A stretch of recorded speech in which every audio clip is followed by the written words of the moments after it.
Yes, right now we want to get to LA Mayor Karen Bass. Yeah, Mayor Bass, thank you so much for joining us tonight. Thank you for having me on. Mayor, we had 8 hours, nearly 8 hours of very peaceful protests in the downtown LA area. There's some questions tonight about how this all started. Some people say that officers used force first, while law enforcement says they were attacked. Can you tell us where things took a turn? Well, yes, I can tell you that you are absolutely correct. It was a peaceful day overall. I had the opportunity to go up in the helicopter with our chief of police, and I went over all of the locations, and every protest was peaceful, as was the one downtown. But then, of course, toward the end, there were some difficulties. Now, I will have to tell you that all of it is going to be reviewed and evaluated, as is common after these incidences happen. But, on one side, you hear that it was initiated by people who were involved in the protests, and they threw objects at police officers, including bottles and rocks. On the other side, you hear that the police got rough with protesters first. So everything will be evaluated. Mayor Bass, going off of that point about needing to evaluate things and going into a fluid motion in terms of those things, that curfew has been cited multiple times by the chief, by Sheriff Luna, who we talked to earlier, and really from our reporting on the ground as well, seeing it up close. What do you need to see from protesters, from otherwise, in terms of reassessing and saying, okay, a curfew is no longer needed, and start shifting things back a little bit more, quote unquote, normal? Well, people following the rules of the curfew. So what we need to see is no protests after 8 o'clock. And I will tell you that I'm not always, I don't always believe that what happens at night, especially the vandalism and all, is attributed to the protesters. I do think that there are opportunists who come in, they know a crowd is happening, and they take advantage of that. And what has happened last night, for example, there were only 19 arrests, and people were arrested for curfew violations and unlawful assembly. They were not arrested for violent or acts of vandalism. So to me, that meant it was tapering down. But on the other hand, we have this protest that happened today that I know spiked it right back up again. This was a national protest that was called for months ago, and it was in relation to the president's military parade. But then you add the ICE raids on top of it, and that certainly, I have no doubt, increased the attendance. But one of the determining factors that I believe is, what is the White House going to do? Are they going to continue to arbitrarily, arrest people for immigration violations? And you know that they're detaining people who are actually not in violation. They are not undocumented. They're arresting people or detaining people who show up for their annual immigration appointments. They are here in this country illegally.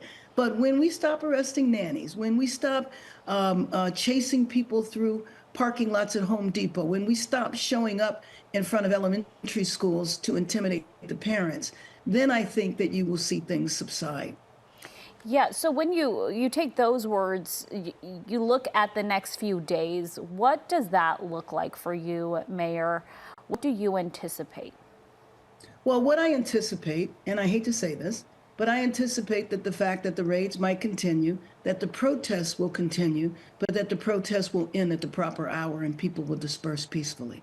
We're not against protests. We want people to exercise their First Amendment rights. That is the part of our American tradition and system. But it is not a part, nor is it acceptable, for that to deteriorate into violence. And if that happens, people will be held accountable. And follow up on that, though, Mayor Bass, because obviously, as you mentioned, there are opportunists who take advantage of these situations. They see a crowd, they jump at a moment to either loot a store, vandalize a business, tag a bus, anything like that. If your anticipation is that these protests are going to continue, and again, these have been mostly peaceful protests from thousands of people, and ICE operations continue, if the Trump administration, as you pointed, continues to antagonize the situation, I mean, how do you manage to cool this off, or do you just ride all this out however long it needs to? Well, I think that the dialogue that needs to continue to happen within our community and talking to people and letting them know what resources might be available, let them know that what their rights are and how to manage it. We are fortunate in our city to have a long tradition, a long history of immigrant rights organizations and institutions here. And I think they're well equipped to deal with the situation. But I also think that our law enforcement officers are as well too.